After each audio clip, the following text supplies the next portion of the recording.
basically giving an acclamation that this physics is underlying what they're doing. They're just not telling us. And it also relates to what Tesla said about understanding the universe. If you can understand the ratio and the significance of 369, then you can unlock the mysteries of the universe. I'm paraphrasing. So you have that in the symbol as well. Okay. So continue. Well, I think you had asked me about Horus, and if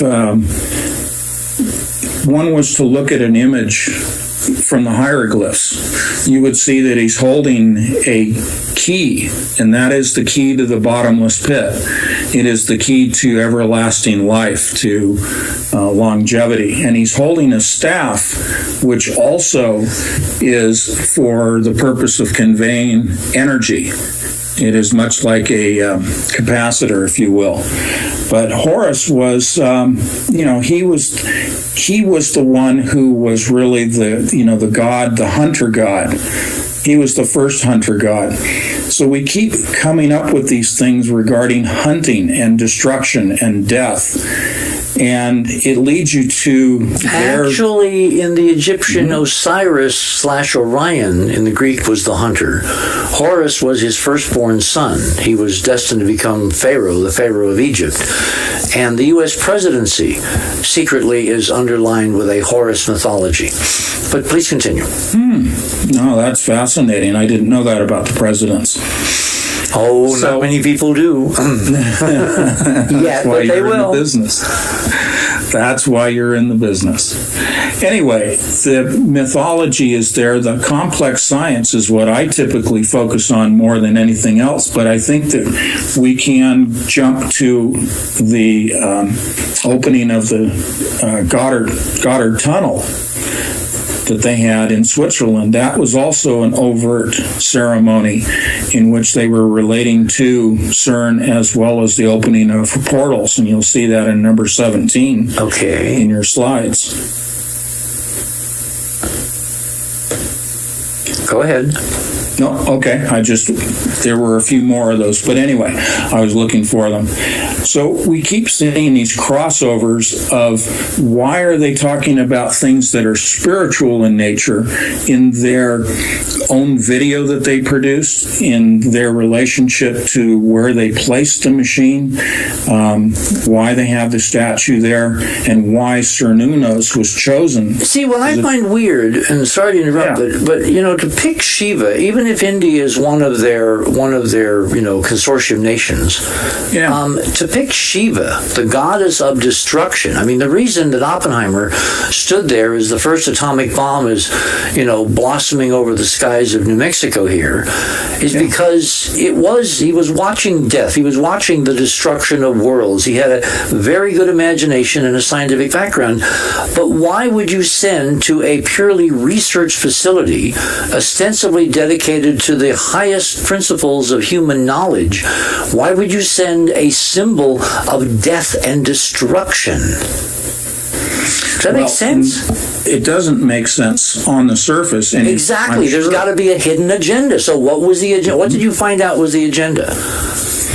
Well, as I said earlier, the opening of the portal, but the other is to bring through information and perhaps even entities from the other side.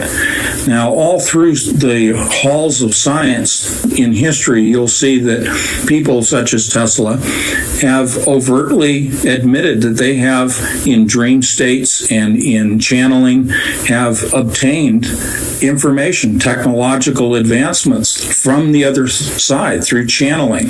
Right. And this is what they're representing with Shiva, is that they are getting information to advance the technology that they employ there.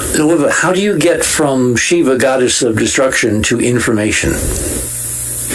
Well, because what they're doing is they are actually using altered states of consciousness to communicate in much the way that the secret societies have for eons, and therefore they're employing the Hindu practices to communicate through channeling to the other side. Okay.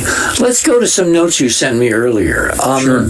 What do you mean by inside the psyops? What is the Sentient World Simulation Program, and is this in part anchored at CERN? It is in terms of the application of advanced computers at CERN, and also the tie-in to obtaining information from the other side. So hang on. Sure. I'm obviously missing a step then. So your model, your theory is that they built this multi-billion-dollar machine, 27 kilometers around, a huge ring buried 300 feet down under the landscape between Switzerland and France, to circulate these subatomic particles at relativistic speeds, the speed of light. And because of that process, something happens that opens a gateway between dimensions. Is that your model? It is when you take the next step, and that's the application of the power that is derived from the collisions to then break. Well, I wasn't talking about collisions. I'm talking about just racing these things in a ring. Because the more I think about it, the more this actually might not be just pure imagination.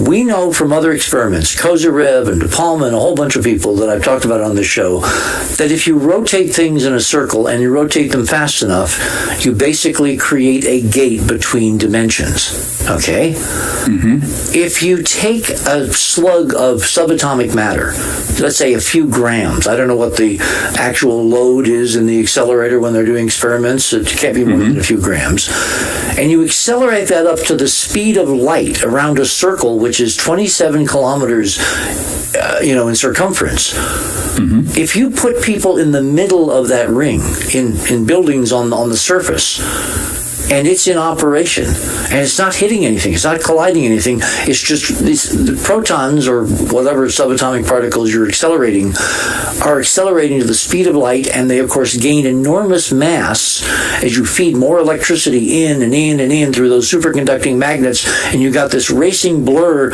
at the speed of light racing around the ground under you. If you're in a set of buildings in the middle of that ring and it's in operation, what happens to the hyperdimensional torsion field connection between this planet and other dimensions?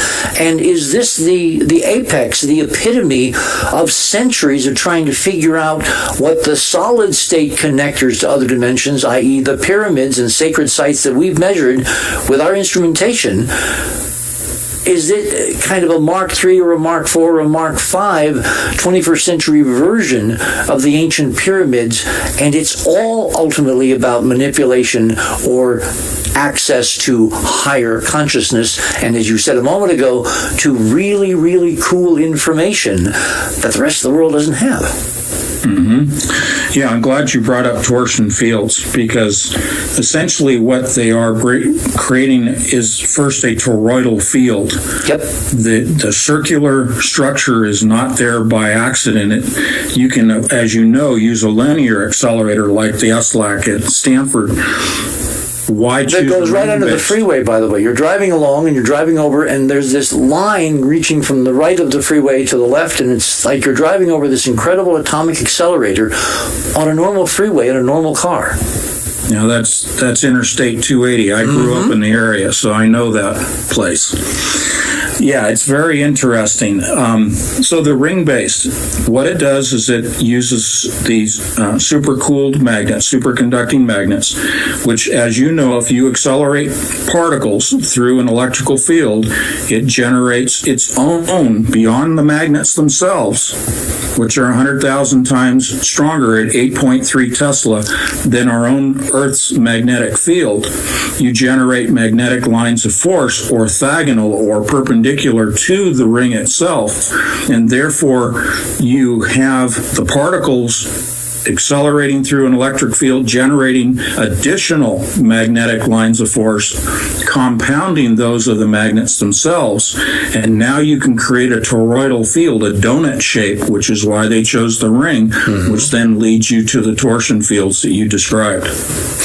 Well, when we look out into the galaxy at black holes, these supermassive black holes in the center of galaxies, several million times the mass of the sun, and we look at quasars, the standard model is these are huge, incredibly massive things rotating like a bat out of hell at the speed of light at their periphery, at the so-called, at the edge of the singularity, at the boundary.